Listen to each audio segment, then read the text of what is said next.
Le Grand Matin Sud Radio, 7h-10h, Patrick Roger, Cécile de Ménibus.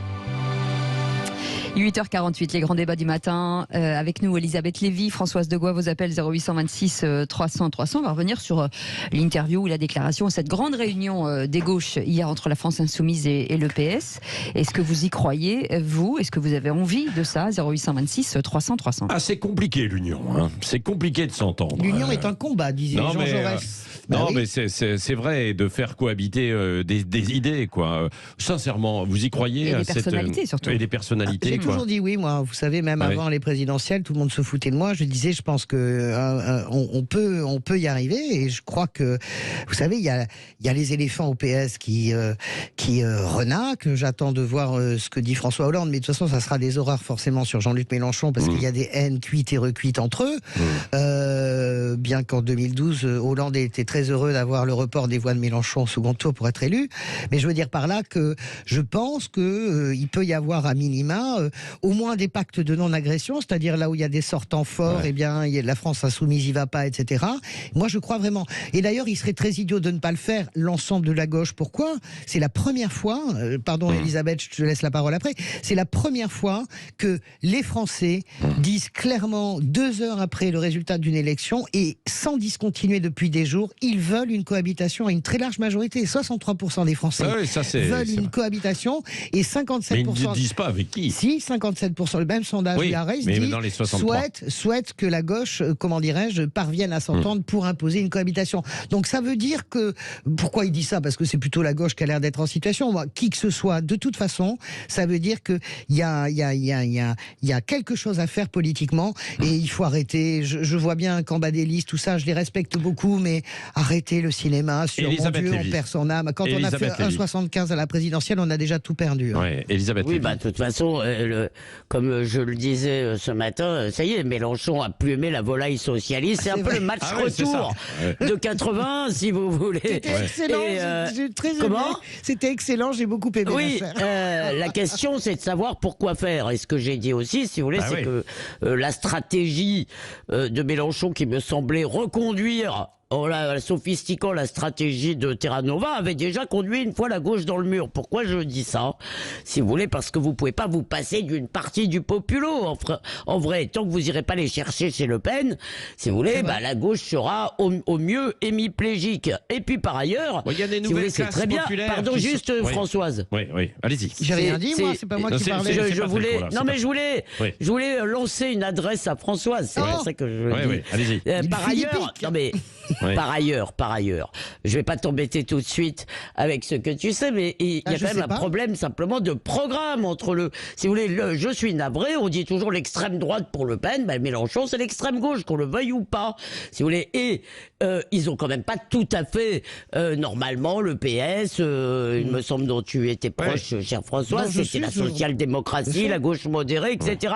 Donc sur quelle base programmatique on s'allie? Ça c'est vrai. Moi je pense qu'ils vont s'allier sur la social-écologie, c'est-à-dire qu'ils peuvent, on met de côté, je vois bien comment ça se passe avec les communistes, d'ailleurs c'est tellement naturel que ça s'est fait sans bruit et très tranquillement, les négociations entre les Insoumis et le PC, c'était supposément irréconciliable pendant la présidentielle, mais regardez ce qui sort, 40 circonscriptions pour le Parti communiste, vous n'avez pas entendu des cris et des chuchotements, ça chouigne avec les Verts, après c'est à minima, mais là où je vous rejoins ma chère Elisabeth, c'est de dire que je crois pas moi à l'étiquette commune, un espèce de grand tout. Je pense plutôt à une analyse précise de la carte électorale, des pactes de non-agression. Des pactes de non-agression, avec des sortants socialistes qui sont pas bousculés par des France insoumises et des socialistes qui ne bousculent pas la France insoumise là où elle peut gagner. Je pense plutôt quel est l'intérêt d'avoir le PS dans l'état où il est? Parce que le PS a 30 sortants et que le PS, la social-démocratie représente aussi une part très importante. Moi j'apprécie évidemment, comme chacun le sait, la stratégie politique de Mélenchon, mais la réalité c'est que mon berceau à moi, ça reste le parti. Il y a des millions de gens comme moi. Donc ça veut dire que cette espèce espèce de packaging, je ne sais pas si ça peut gagner, mais là où je vous rejoins, c'est que l'accord, c'est à minima sur la social-écologie, évidemment, et c'est surtout, je pense, des pactes de non-agression et une analyse très fine de la carte électorale. Bon, alors, voilà. derrière tout ça, ce qui est heureusement que vous n'êtes pas à Toulouse, vous n'allez pas devoir voter Tahabouaf. Oui, oui. Ah bah non, c'est à Lyon. c'est à Lyon, c'est à Vénissieux. Ah, mais ça, de toute façon, où que je sois, je ne voterai jamais Tahabouaf. Sachez-le. Tiens. Ah bah non, ça devrait vous poser quelques questions, non, Mathilde François, je vous embête. Si vous voulez, il y a des brebis galeuses dans toutes les formations. On ne va pas faire la liste de tous les gens qui ne devraient plus faire de politique et qui en font encore. Je pensais notamment à la République En Marche qui donne des leçons, qui a gardé pendant 4 ans un député MJ qui a fracassé à coups de casque un socialiste. Donc je pense, je ne veux pas rentrer là-dedans parce que je ne veux pas donner le sentiment que je défends Tahabouaf. Je ne le défends absolument pas. Ça fait partie des gens que je n'apprécie pas du tout. Très soutenu par Mathilde Panot. Les classes, il y a les classes populaires que vous avez évoquées. Et puis une France oubliée aussi. Et c'est l'une de nos questions du jour sur les réseaux sociaux. Est-ce que le vote Marine Le Pen est le symbole aussi d'une France oubliée? Vous dites oui à 74%. Et à ce sujet, il y a en fait des appels au 0826 300 300. Cécile, c'est Bonjour Max de Castres qui est avec nous. Max, vous êtes avec nous? Bonjour à tous. Bonjour Max. Merci de votre dynamisme et de votre foi en la politique. Voilà. Ouais, c'est sûr. Voilà, donc j'ai 64 ans. Oui. Cette fois-ci, pour la première fois de ma vie, je n'ai pas voté et je n'irai pas voter. J'ai été adhérent d'un parti politique que Françoise connaît bien. Ah bah oui. De nombreuses années. J'ai été membre d'un conseil prud'homme pendant 18 ans et j'ai été délégué syndical d'une grande entreprise du CAC 40 pendant 20 ans. La paralysie démocratique aujourd'hui de notre pays et devant cette paralysie et devant le fait que les institutions ne répondent plus à ce que le peuple attend aujourd'hui font que je ne vois pas pourquoi je continuerai à m'entêter à croire à des choses qui sont devenues impossibles. J'avais la certitude qu'il s'est avéré vrai que M. Macron serait président, que son opposante circonstancielle serait Mme Le Pen, et que les choses se déroulaient comme elles se sont déroulées. J'ai aujourd'hui la certitude qu'il obtiendra par tout un tas de ralliements circonstanciels, du moment, une majorité au Parlement. Donc moi j'ai une proposition parce que on a besoin aussi, nous les tout petits, de faire quelques propositions. Et devant cette paralysie, je dis que les parlementaires élus s'honoreraient s'ils se sabordaient le jour de leur élection en exigeant du président de la République qu'il mette à l'ordre du jour de la première réunion parlementaire la proportionnelle intégrale. Et qu'il s'engage à dissoudre l'Assemblée dans la foulée et qu'il redonne en fait une couleur à cette Assemblée qui soit la coloration du peuple. Alors certes, c'est peut-être quelque chose qui va mener à une espèce de confusion parce qu'il y aura un peu de tout, un peu de n'importe quoi, mais à un moment donné, chacun des Français qui dépose un bulletin à l'urne se verra reconnu et représenté. Et la démocratie est à ce prix. Sinon, la gangrène est là. Et la prochaine fois, je ne sais pas ce qui se passera, mais la prochaine fois, ce sera encore pire. On a besoin d'espérance dans ce pays. On a besoin d'espoir. Et aujourd'hui, on n'a rien. On a la fatalité. On ne peut pas vivre dans la fatalité. Je vais terminer avec une petite phrase suffisante, mais j'aime bien être suffisante de temps en temps. Vive la France et vive la République. Moi aussi, j'ai le droit de le dire. C'est vachement bien. Hein. C'est incroyable. Bravo, Max. Bravo, Max. Ça me fait du bien, moi. Allez, comme Max, vous voulez... comme Max, vous voulez réagir 0826 300 300. On vous retrouve dans un instant, Elisabeth, on a des Françoise. Trucs à dire. Et attendez, vous allez dire, mais bon, voilà, il faut mettre un tout petit peu d'ordre quand même pour que ça fonctionne. Il est 8h57. Il est sévère, notre maître d'école. Il est dur avec nous. Il est 8h57 et la cloche va sonner. Éric Revel est là et il va rentrer. Et tout à l'heure, justement, sur cette France des oubliés, débat à suivre à partir de 9h20. Justement, sur la France des oubliés. Qui est-ce qui la représente? Le Rassemblement National, la République En Marche. Il y a aussi, évidemment, les autres partis, bien sûr. Mais nous allons avoir un débat entre Patrick Vignal de la République En Marche, bien sûr, qui a mené en fait une enquête assez intéressante sur des médiateurs en fait locaux qu'il faudrait mettre un peu partout dans les quartiers, dans les campagnes. Et puis Philippe Ballard, représentant du Rassemblement National. Ce sera jusqu'à 10h et vous pourrez commenter. Allez, on se retrouve dans un instant. Soyez calme, prenez un café, tout va bien. Radio 7h-10h, Patrick Roger, Cécile de Ménibus. Merci beaucoup Clément Barguinde. On continue bien sûr les débats ce matin avec vous, Elisabeth Lévy et Françoise Degois, et vos appels 0826 300 300. Oui, et puis dans un quart d'heure, 20 minutes aussi, la France un peu des oubliés. De quoi s'agit-il quand on en parle? C'est où? Qui sont ces Français? Vous êtes parmi ces Français, probablement aussi auditeurs de Sud Radio. Nous allons en parler avec Patrick Vignal, qui est député de La République En Marche de l'Hérault, qui sera avec nous, et Philippe Ballard du Rassemblement National, représentant. Et tous les deux en débattront tout à l'heure sur qui d'ailleurs peut aider cette France des oubliés. Qui est le mieux placé, bien sûr. Nous en parlerons avec eux tout à l'heure, ce sera à 9h20. En attendant, c'est Eric Revel. En attendant. Sud Radio présidentielle 2022. Bonjour oui, Eric. C'est pas fini les suites de la présidentielle, quoi. Non, ça continue. Ça continue. On parle de troisième tour. Encore et encore. Vous voulez chanter, mon cher Eric? Bon, on va vous laisser chanter. Si, il paraît que vous êtes un bon chanteur. Ouais. Ça, c'est vrai, ça. Oui, je chante bien. Non, mais je vais pas chanter. Il est en train de rougir. Elisabeth Lévy lui est en train de demander une chanson. Non, c'est pas ça. Mais dès qu'il y a Eric Revel, alors c'est tapis rouge. Alors nous, Elisabeth et moi, on peut mourir. Non, mais c'est vrai. On peut mourir, mais alors Eric Revel. La jalousie. Ne soyez pas jalouse comme au PS de Mélenchon. Ne soyez pas jalouse. Je blague. C'était de l'humour. Évidemment. Bon, alors Eric, vous voulez nous parler ce matin de cette fameuse affiche de Jean-Luc Mélenchon. Ça va moins faire rire Françoise Degois. Pour les élections les arguments idiots, allez-y. Allez, qui fait beaucoup parler. C'est le moins qu'on puisse dire. Allez, un peu de sérieux, s'il vous plaît. Oui, depuis le 25 avril, vous avez vu ces affiches, commencent à être collées un peu partout sur les panneaux électoraux en France, parfois aussi sur les murs.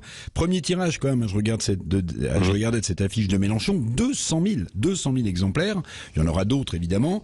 Donc, des affiches du leader de la France Insoumise, vous les avez vues sans doute, avec flouté derrière, un drapeau bleu, blanc, rouge, en fond de cette affiche, barré du fameux Mélenchon Premier ministre. Alors au-delà du coup politique indéniable qu'a réalisé Jean-Luc Mélenchon au soir du premier tour, on s'en souvient tous, en se positionnant finalement comme le seul opposant à Emmanuel Macron et en tentant le coup de sa nouvelle union populaire, cette sorte de nouvelle union de la gauche, oui, il a réussi un coup, mais moi je le pense vraiment, et on va en débattre peut-être, cette affiche elle pose bien des questions. Quelle question alors? Symbolique sur le texte qui l'accompagne, c'est ça? Je vais vous dire, ça pose beaucoup de questions, oui, symbolique. Tiens, Jean-Luc Mélenchon qui tire souvent à boulet rouge sur la fameuse 5e République, vous savez, la présidentialisation d'un régime, son incarnation trop forte pour lui, pour Jean-Luc Mélenchon. Lui qui s'époumonne aussi à vouloir instaurer la 6e République, plus collective, plus participative. Il démontre quoi avec cette affiche? Que l'incarnation, le culte de la personnalisation est un ressort qu'il utilise justement pour se mettre en avant comme sous la 5e, sous laquelle on est encore. Alors il avait dit en colère, vous vous en souvenez, devant la porte de son parti, bousculant les forces de l'ordre, il avait dit « La République, c'est moi ». Avec cette affiche, il dit à l'ensemble de la gauche « Le Premier ministre, c'est moi, circulez, il n'y a rien à voir et suivez mon panache rouge ». Oui, mais cette affiche pose-t-elle d'autres types de questions vis-à-vis de l'actuelle Constitution ? Moi je trouve, et je vais vous le dire, cette affiche a créé aussi un certain malaise, institutionnel, parce que Jean-Luc Mélenchon indique sur son affiche que le Premier ministre est élu, alors que, évidemment, bien sûr, il est désigné par le président de la République dans le groupe majoritaire qui gagne les élections législatives. Alors Jean-Luc Mélenchon, à mon sens, pour la suite, peut-être, on verra, doit respecter la lettre et la Constitution de 1958 à la lettre et respecter son esprit. Sinon, pourquoi ? Parce que s'il mettait en place une nouvelle constituante, pourquoi devrions-nous respecter l'esprit et la lettre de cette constituante ? Mélenchon a quand même du pif politique, comme on dit, hors du commun. La stratégie qu'il a mise en place est redoutable pour la gauche, la droite et même peut-être Emmanuel Macron. Mais oui, ça, il faut le dire. Là, c'est pas un jugement politique. Il faut dire que sa stratégie est claire, sa blitz stratégie politique, celle de Mélenchon depuis la fin du premier tour, est remarquable et très habile. Apparaître comme le seul opposant à Macron et préempter tout de suite le terrain à gauche en coupant l'herbe déjà très rase, hein, sous les pieds du PCF, du PS et même des Verts, bah oui, sa stratégie est brillante. Mais sa stratégie brillante est aussi, à mon avis, son principal défaut. Parce que en se mettant en avant plein cadre sur son affiche législative pour les 12 et 19 juin prochains, Mélenchon écrase tout de son ego, de ce qu'il reste des petits leaders de gauche. Pourtant, la gauche est, paraît-il, collectif, hein, c'est pas individuel. Et aujourd'hui, au-delà de la question centrale du programme commun, appelons-le comme ça, entre LFI, PS, PC et les Verts, au-delà de cette question centrale pour constituer une coalition à gauche, il y a quand même l'humiliation brutale ressentie par les appareils politiques à gauche face à l'hégémonique Mélenchon. Et puis Françoise Degois, Europe Écologie Les Verts, j'écoutais votre édito tout à l'heure, est sur le point d'exploser parce qu'ils sont pas du tout d'accord sur ce programme commun. Ce qu'il reste du PS va finir en miettes façon puzzle. Le PCF a la rancune tenace face à Mélenchon. Rien n'est fait en réalité à gauche, et vous le savez Françoise. La nouvelle Union Populaire est pour l'instant une coquille vide où on aime, où on débat, où on appose des idées, mais pour l'instant, ils sont pas d'accord sur grand-chose. Et je vais terminer comme ça pour vous, ma chère Françoise. N'est pas Mitterrand qui veut. Bien. Françoise, ouais. C'est vrai que façon puzzle. Je réponds, de toute façon, les Verts de toute façon, sont explosés façon puzzle bien avant la présidentielle, donc ça, c'est pas le sujet. J'entends ce que dit Éric Revel. Je salue surtout, moi, dans son édito, le fait qu'il salue le coup politique exceptionnel. Et là, et Mitterrand qui veut, parce que la réalité, si vous voulez, c'est que c'est digne d'une manœuvre à la François Mitterrand, ce qu'a fait Jean-Luc Mélenchon. Après, la coquille vide, c'est absolument faux. Les accords sont signés avec le Parti communiste sur 40 circonscriptions, c'est-à-dire beaucoup plus que ce qu'ils ont, eux, les communistes. Non, je parle du programme sur lequel ils vont s'entendre, pas du découpage des circonscriptions et comment on se répartit le gâteau. Sur quel programme la gauche va-t-elle gouverner? Avec des centrales nucléaires, sans centrales nucléaires? Soyez sympa, Éric Revel. Soyez sympa, Éric Revel. Je le suis, vous savez bien. Non, mais moi aussi. Éric, laissez parler Françoise. Je veux bien l'hégémonie, si vous voulez, de Jean-Luc Mélenchon. Écoutez, moi, dans une autre vie, j'ai mené les négociations de circonscription. Je sais quelle est l'attitude hégémonique du Parti Socialiste, ça a duré 50 ans. Je sais comment nous traitions nos partenaires sur les circonscriptions. On peut pas dire à Jean-Luc Mélenchon, oh, c'est affreux, tu manges les enfants, t'es hégémonique, ton ego. Mais l'ego de qui? L'ego de Jacques Chirac? Il y a quelqu'un qui a repris ça hier et j'ai trouvé ça très intéressant pour justement mettre en pièces, comment dirais-je, l'accusation d'égomanie, de détournement des institutions. Jacques Chirac, vivement demain, campagne des législatives, il est tout seul, il est devant, il y a lui devant et ses copains derrière, c'est pour gagner les législatives. Lionel Jospin, 97, moi j'ai couvert cette campagne, il est en tête, c'est pour gagner. Alors après, il fait c'est pas un coup politique, c'est une stratégie politique que n'aurait pas renié François Mitterrand, qui disait toujours il faut porter le fer dans la plaie, vraiment, quand on fait de la politique. Après, pour le reste, vous savez, les paradoxes de la gauche sont pas moins importants que les paradoxes de la droite, mon cher Éric Revel. Et égalité du temps de parole, Elisabeth Lévy, c'est à vous. Oui, alors d'abord, on nous a changé notre Françoise. Elle répond avec... on dirait qu'elle est à la table des négociations. Exactement. Je sais pas si vous les étouffiez comme ça, vos partenanaires, mais c'était très bien fait, ma chère royaliste, maintenant elle est impériale mélenchoniste. Non, mais attention, je voulais réagir à la chronique. Pardon, je voulais réagir à la chronique d'Éric. D'abord, comment dire, la négociation, c'est du rapport de force. Donc, si vous voulez, c'est quand même pas très étonnant que le parti qui vient de faire 22% des voix au premier tour impose un peu son tempo et ses choix à ses adversaires, à ses partenaires. Mais alors, ce qui me fait rire, si vous voulez, c'est que je vous trouve très chichiteux. Pardon, je dis ça en bonne part. Très à cheval sur la précision institutionnelle. Quand Mélenchon dit élisez-moi Premier ministre, tout le monde sait parfaitement qu'on n'élit pas le Premier ministre directement. Il n'empêche que s'il avait une majorité, effectivement, le président serait obligé de choisir un Premier ministre dans cette majorité. Donc là, et par ailleurs, moi je me rappelle aussi, je suis pas sûr que Jean-Luc Mélenchon soit François Mitterrand, mais on peut lui reconnaître du talent. Moi je le combattrais, mais ça n'empêche pas. Vous vous rappelez que sur cette affaire de 6ème République, vous vous rappelez que François Mitterrand a passé la moitié de sa carrière politique à brailler contre la 5e République et qu'à à peine a-t-il été installé dans le fauteuil qu'il a expliqué que finalement ce costume lui allait très bien. Donc je vous assure, on n'est pas encore à la 6e. D'abord, on n'est pas. Je ne sais pas quel est la blague à part. Tout le monde maintenant, si vous voulez, va nous expliquer en tambourinant avec les sondages que on va avoir une cohabitation Macron-gauche. Excusez-moi, c'est pas encore fait. En plus, c'est pas ce que disent les sondages, Elisabeth. Ils disent que 63% des Français veulent une cohabitation, mais il faut savoir que les législatives sont très difficiles à sonder, justement, par définition. Bien sûr. Moi, je pense qu'on est... c'est 500 élections. Et puis, je pense qu'on est loin d'une cohabitation avec la gauche. Eric nous rappelait, en fait, cette projection avant-hier, qui donnait quand même une large majorité à La République En Marche. Et très peu, finalement, non, mais attendez, ça vaut rien, ma chère Françoise. Vous commentez des sondages quand ça va dans votre sens, qui valent quelque chose. Ce que je viens de dire, c'est très loin d'être fait. Françoise, coucou. Je viens de dire, c'est très loin d'être fait. Pourquoi vous faites ce procès? Allez, oui. Juste, quand vous dites 63% des Français veulent une cohabitation, il y avait une majorité de Français avant l'élection présidentielle qui ne voulaient pas la réélection d'Emmanuel Macron, et il y avait une majorité de Français qui, pendant des années, ont expliqué qu'ils ne voulaient pas du face-à-face Marine Le Pen, Emmanuel Macron. Eric, c'est pour ça qu'on est d'accord. Mais le fameux Harris Interactive, non, ce qui est intéressant, c'est la tendance. Je ne veux pas dire que, évidemment, cette projection d'Harris Interactive est définitive, mais qu'est-ce qu'il dit, ce fameux Harris Interactive? Il dit que dans le cas où la gauche s'unit, elle fait 95 sièges. Dans le cas où la gauche ne s'unit pas, elle en fait 93. Bon, la majorité absolue à l'Assemblée nationale sur 577 députés, vous le savez, c'est 289. Bon, pour l'instant, le moins qu'on puisse dire, c'est que Premier ministre Mélenchon élu, c'est pas fait du tout d'après cette première projection. Quand vous êtes à peine à 100 députés, vous n'en avez pas 289. Non, mais voilà. Écoutez, après, c'est la politique, ça.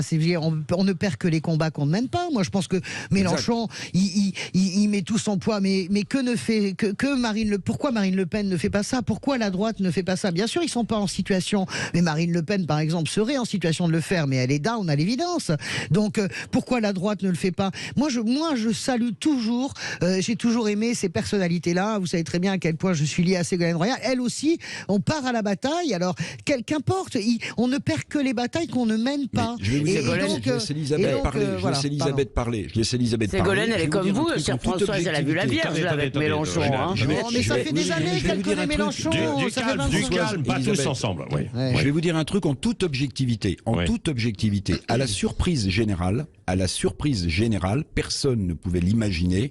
La gauche, globalement, ressort de ce scrutin présidentiel en bien meilleur état que la droite ou la droite nationale. À la surprise générale. Et en réalité, aujourd'hui, on verra si ça se passe ou pas, et on verra quelles sont les conséquences éventuelles. Mais en réalité, une union populaire, une union à gauche, à l'extrême gauche, comme vous voulez, elle apparaît plus plausible que ce qui peut se passer à droite entre DLR qui savent plus où ils habitent, Zemmour qui tend la main à Marine Le Pen après lui avoir dit qu'elle était nulle, et Marine Le Pen qui du haut de ses 42% toise tout le monde en disant je suis en tête dans 149 circonscriptions. Donc, si je peux vous poser une question, parce qu'il y a une chose que je comprends pas très bien, en fait, c'est que j'ai vu des projections et elles donnent toutes plus de 100 députés au Rassemblement national. Ce qui veut dire qu'ils ont surmonté la malédiction du scrutin majoritaire et que maintenant ils sont en position de l'emporter au scrutin majoritaire dans autant de circos. Ça c'est étonnant. C'est vrai que ça c'est. Qui réglerait d'ailleurs la question un peu. Non mais ça c'est. Qui réglerait un peu la question démocratique dont parlait Max tout à l'heure. Non mais moi si je peux répondre en une minute par rapport à Rick après en 30 secondes, c'est que c'est pour ça la difficulté de sonder des législatives, parce que vous avez des équations personnelles de députés sortants. Sur le papier, si on garde la théorie, c'est pour ça que ces sondages ne veulent pas dire grand-chose. Si on garde la théorie, c'est-à-dire qu'il faut 12,5% des inscrits, autrement dit 20% pour être au second tour, sur cette théorie-là, en fonction des résultats de la présidentielle, Marine Le Pen a ses projections. Après, vous aurez les situations locales où dans 9 cas sur 10, vous aurez barrage républicain contre Marine Le Pen. Mais un mot, Françoise, pardon, parce que je vois Patrick qui s'impatiente. Il y a quand même une chose qui risque de nous tomber dessus aux législatives. Comme vous le savez, il faut 12,5% des inscrits, ce qui veut dire... Non, mais si vous avez une abstention de 50% comme ça s'est produit, il faut 25%. Est-ce que vous vous rendez compte de ce qu'il faut avoir pour passer le deuxième tour? 20%. Ce qui veut dire d'ailleurs qu'il n'y a pas de triangulaire. Non. Et je crois que la dernière fois, il y en a eu une seule. Mais j'ai encore une 2 secondes ou c'est fini, Patrick? Allez, une seconde, parce que... Non, mais parce que j'aurais aimé quand même, si vous voulez, parce que nous, on parle là de ce qui se passe maintenant. Effectivement, on a un parti qui est en position de puissance. Moi, je vous dis, sa stratégie qui me semble être une réactivation de la stratégie Terra Nova, c'est-à-dire la gauche sans le peuple, elle a amené la gauche dans le mur, Françoise. Et ça, peut-être qu'à un moment... je pense que Mélenchon va plus vers le peuple, en tout cas, que le PS ces dernières années, il me semble. Merci. Mais moins que Le Pen. Merci. Ce qui est assez étonnant quand même, c'est que c'est vrai, avant cette présidentielle, on disait que la France est complètement à droite, à 70%, 60-70%, ce qui est vrai en grande partie, et que la gauche était morte. Et la gauche, c'est vrai, finalement, dans les urnes, elle n'est pas très forte, mais qu'on pourrait avoir quand même, que toutes les discussions sont à gauche, et qu'on pourrait avoir un Premier ministre de couleur de Jean-Luc Mélenchon, politique hors norme. C'est un constat. Il faut dire merci, c'est ça. Plutôt que de taper dessus. Non, c'est pas merci, c'est un constat objectif. Moi, la gauche, je pense que... Dans un instant... On vous coupe les micros. Allez, dans un instant, la vérité en face. On va les plumer, là. Qui défendra le mieux les oubliés, la France Patrick des oubliés. Roger. On l'a fait Exactement. ensemble. C'est pas mal, ça. C'est beau, c'est quel beau duo. On le refera tout à l'heure. On le refera, ce sera moins bien. Avec nos invités ce matin, Patrick Vignal, député de la République En Marche de l'Hérault, et Philippe Ballard, porte-parole du Rassemblement National. Et vous, au 0826 300 300. À tout de suite. Le Grand Matin Sud Radio, 5h-10h. Patrick Roger, Cécile de Ménibus.